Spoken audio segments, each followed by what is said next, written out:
What if I told you that 87% of English learners who can read and write perfectly still freeze up in real conversations? You might be one of them. You've studied grammar rules, memorized vocabulary lists, aced every written test.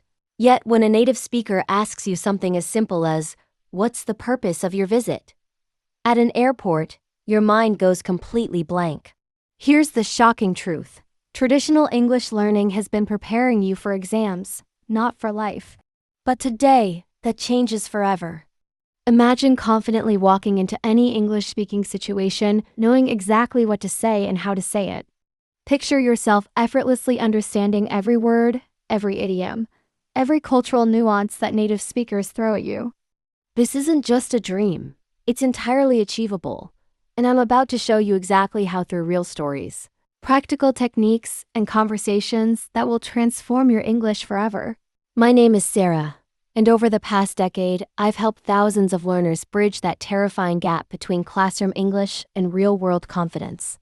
Today, we're diving deep into the most powerful method that exists, learning English through authentic, real-life conversations. By the end of this episode, you'll have a complete roadmap to speaking English naturally, understanding native speakers effortlessly, and finally feeling confident in any English-speaking environment. Are you ready to transform your English journey? Let's begin. Let me share a story that changed everything for one of my students, Daniel. He had studied English for 8 years, passed every proficiency exam with flying colors. Yet on his first day in New York, he couldn't even order a simple breakfast. He walked into a small cafe, approached the counter with confidence, and said clearly, "Can I have a croissant and a coffee, please?" The cashier looked puzzled and asked, "Sorry, what was that?" Daniel repeated himself, but the confusion only deepened. Then another customer stepped in and said, "He means a croissant." Suddenly, the cashier's face lit up with understanding. This moment reveals the hidden truth about English mastery that no textbook will ever teach you. Daniel knew the word croissant perfectly. He could spell it, define it, use it in sentences, but he had never heard how Americans actually pronounce it in real-life situations. This is the gap that destroys confidence and keeps even advanced learners trapped in a cycle of frustration and embarrassment. The problem isn't your English knowledge.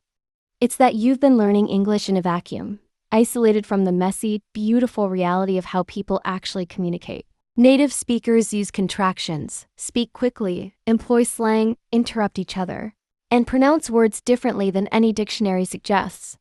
They say gonna instead of going to, wanna instead of want to, and watch you instead of what are you. These aren't mistakes. They're the natural evolution of living language. Here's what's fascinating. Your brain is already wired for this kind of learning. Children don't learn their native language through grammar books. They absorb it through constant exposure to real conversations, stories, and interactions. When you were learning your first language, you naturally picked up the rhythm, the emotion, the cultural context, and the subtle meanings behind words. This same powerful mechanism is still available to you. You just need to activate it correctly. Think about Emma, another student who moved to Canada for work. She spoke excellent textbook English but struggled to understand her colleagues. During her first important meeting, her manager said, "Can you touch base with Mike about the new project?" Emma's heart sank. Touch base? Was she supposed to physically touch something? Later, she discovered it simply meant check in with or contact. This small phrase confusion could have cost her professionally, but it taught her the most valuable lesson of her English journey. The solution isn't studying harder. It's studying smarter by immersing yourself in authentic English conversations. When you hear phrases in context, when you understand the emotions behind the words, when you experience the natural flow of dialogue, everything changes. Your brain stops translating and starts thinking directly in English. You develop what linguists call language intuition, the ability to know what sounds right without consciously analyzing grammar rules. Let me take you inside a typical day for David, a software engineer who relocated to London for his dream job. Despite years of preparation, his first week was a nightmare of miscommunication and confusion. His colleagues spoke so quickly and used expressions he'd never encountered in any course. At lunch, his coworker Jake casually said, "Hey David, Let's grab a bite. David froze. Grab what? His mind raced through possible meanings while he awkwardly smiled and said, Following Jake to a nearby cafe, David finally understood. Grab a bite simply meant get something to eat. This revelation was both relieving and frustrating. How many other common expressions was he missing? How many opportunities for connection was he losing because of these knowledge gaps? David made a crucial decision that day. Instead of retreating into isolation or sticking to formal textbook phrases, he developed what I call the real English strategy. Every morning, he listened to English podcasts during his commute, focusing on natural conversation patterns. At lunch, instead of eating alone, he joined his colleagues and actively participated in their discussions. When he didn't understand something, he asked directly, "Sorry, what does that mean?" Or, "Can you say that again?" The transformation was remarkable. Within weeks, David went from confusion to confidence. When his manager said, "All right, let's wrap things up," David immediately understood it meant, "Let's finish the meeting." These weren't lucky guesses. His brain had developed pattern recognition through consistent exposure to authentic English usage. This story illustrates a fundamental principle. English fluency isn't about memorizing more words or perfecting grammar rules. It's about training your ear to recognize natural speech patterns and your mouth to reproduce them effortlessly. When you consistently expose yourself to real conversations, your brain automatically absorbs the rhythm, intonation, and cultural context that make communication truly effective. Consider the difference between learning what is the purpose of your visit from a textbook versus hearing it naturally at an airport immigration counter. In real life, the officer might say it quickly, with a specific tone while multitasking. The context tells you this is a routine question requiring a simple answer like tourism or a business trip. But if you've only encountered this phrase in written form, the real-life version might catch you completely off guard. Sophia experienced exactly this during her trip to Australia. Despite being confident in her English abilities, she panicked when the immigration officer asked, "Do you have anything to declare?" The word declare sounded so official and legal that she worried she'd done something wrong. After asking for clarification, she realized it was simply asking if she had food, alcohol, or large amounts of money to report. This experience taught her that the problem wasn't her English. It was her lack of exposure to authentic contexts where these phrases naturally occur. The secret to breakthrough confidence lies in understanding that English isn't just about communication, it's about connection. When you master small talk, you're not just practicing vocabulary. You're learning the social glue that binds English-speaking cultures together. Small talk is the bridge between strangers becoming friends, colleagues becoming collaborators, and awkward silences becoming comfortable conversations. Maria discovered this when she moved from Spain to work in an English-speaking city. Her grammar was impeccable, her vocabulary extensive, but she struggled with the casual conversations that seemed so natural to everyone else. During her first week, when a colleague asked, "How was your weekend?" she panicked. Was this a deep personal question? Should she share intimate details or keep it professional? She settled on a safe response. "It was good. I went to the park with my family." Her colleague smiled and continued, "That sounds nice. What did you do at the park?" Maria realized this wasn't an interrogation. It was genuine interest in connecting as humans, not just coworkers. This simple exchange opened her eyes to the beautiful reality of English conversation. People genuinely want to know about your experiences and share their own. Over the following days, Maria began experimenting with small talk. She learned that "How was your weekend?" could be answered with anything from "Great, thanks" to "Pretty relaxing, just caught up on some reading." The key wasn't finding the perfect response. It was engaging authentically and showing interest in others. When someone shared something, she practiced responding with phrases like, "That sounds interesting," or "I've never tried that before." The breakthrough came when she realized that small talk follows predictable patterns. People often ask about weekends, weather, current events, or shared experiences. They're not looking for profound insights. They're creating moments of human connection that make daily interactions more pleasant and meaningful. Once Maria understood this social function, her confidence soared. Here's what's crucial to understand. Small talk isn't meaningless chatter, it's cultural intelligence in action. In English-speaking cultures, these brief exchanges serve multiple purposes. They establish rapport, demonstrate social awareness, and create opportunities for deeper conversations to develop naturally. When you master small talk, you're showing that you understand not just the language, but the cultural values of connection and friendliness. Practice this right now. Imagine you're in an elevator with a colleague. They say, "Beautiful weather today, isn't it?" Your response could be as simple as, "Yes, it's perfect for lunch outside." Or, "I know, it makes me want to go for a walk after work." Notice how these responses acknowledge the observation and add a small personal touch. That's the essence of effective small talk. The magic happens when you start using what I call conversation bridges, phrases that naturally lead to more discussion. Instead of ending with "Yes, it's nice," try "Yes, it's perfect. Do you have any plans to enjoy it?" This transforms a simple weather comment into an opportunity for the other person to share something about themselves, creating genuine connection through English conversation. Understanding different accents represents one of the most challenging yet rewarding aspects of English mastery. Many learners feel frustrated when they can understand their teacher perfectly but struggle with regional variations, international accents, or even different speakers within the same country. This frustration is completely normal and represents a natural stage in your English development journey. Consider the reality. English is spoken by over 1.5 billion people worldwide, each bringing their own cultural background, regional influences, and personal speaking style to the language. A Scottish accent sounds dramatically different from an Australian one, which differs significantly from a Southern American drawl or a Nigerian English pronunciation. Rather than seeing this diversity as an obstacle, successful learners embrace it as an opportunity to develop truly comprehensive English skills.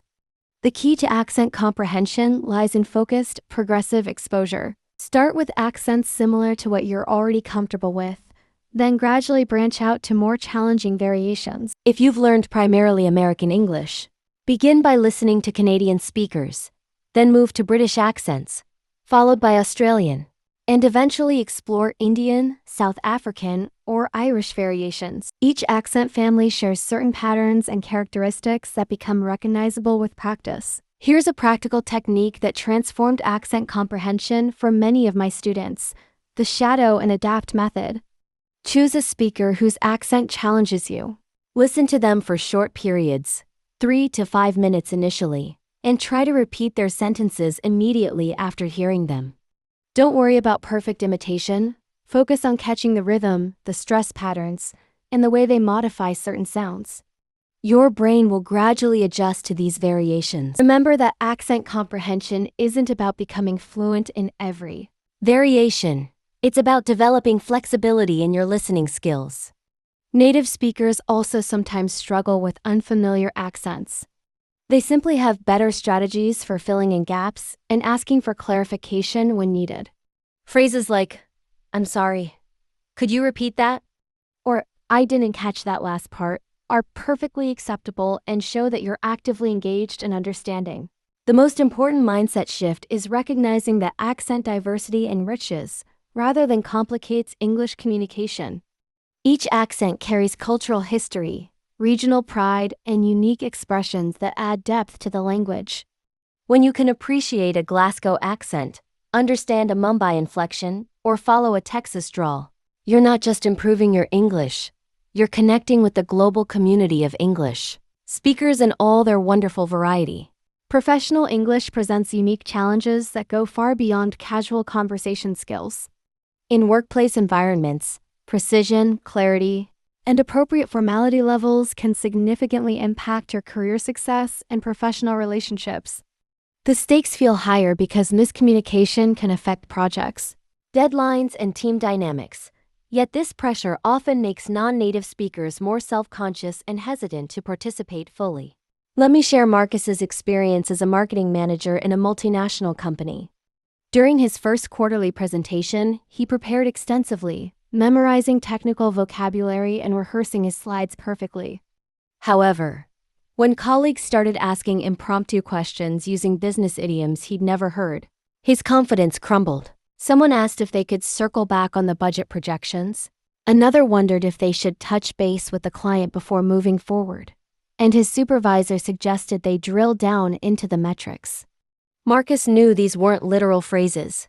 Nobody was actually circling anywhere or drilling through anything, but the metaphorical meanings escaped him.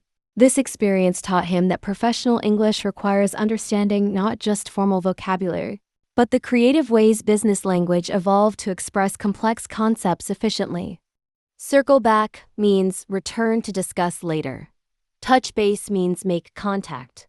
And drill down means examine in detail.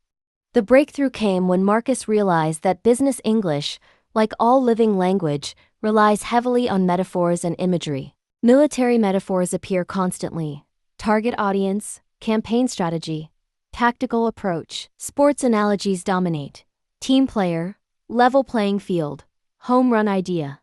Construction metaphors structure thinking: build a foundation, framework for success, construct an argument. Understanding these metaphorical patterns transforms professional communication from mysterious jargon into logical, memorable expressions. When someone says, "Let's put this on the back burner," you understand they're using a cooking metaphor to mean let's postpone this project. When they talk about moving the needle, they're referencing measurement gauges to describe making significant progress. Here's the crucial insight: professional English confidence comes from active participation, not perfect performance. Successful non-native speakers distinguish themselves not by flawless grammar, but by their ability to contribute valuable ideas, ask clarifying questions, and engage authentically with colleagues. When you focus on communication rather than perfection, your natural expertise and personality shine through, making language barriers less significant. Practice professional scenarios by creating your own workplace dialogues. Imagine leading a meeting, presenting results, or collaborating on a project. Use phrases like, "I'd like to propose," "based on our analysis," "what are your thoughts on?" and "let me clarify that point." Record yourself practicing these scenarios, paying attention to your tone, pace, and confidence level. This preparation transforms real workplace interactions from stressful experiences into opportunities. To showcase your professional capabilities, problem-solving conversations in English require a specific set of skills that combine diplomacy, clarity, and persistence. Whether you're resolving a customer service issue, addressing a workplace conflict, or handling a personal disagreement, knowing how to navigate these challenging situations with confidence can dramatically improve your English communication effectiveness. Consider Rachel's experience at a hotel during a business trip. When her room's Wi-Fi wasn't working, she needed to call the front desk and explain the problem professionally. Her initial instinct was to be overly apologetic. "I'm so sorry to bother you, but I think maybe there might be a small problem with the internet in my room, if that's okay to mention." This approach, while polite, was unnecessarily complicated and unclear.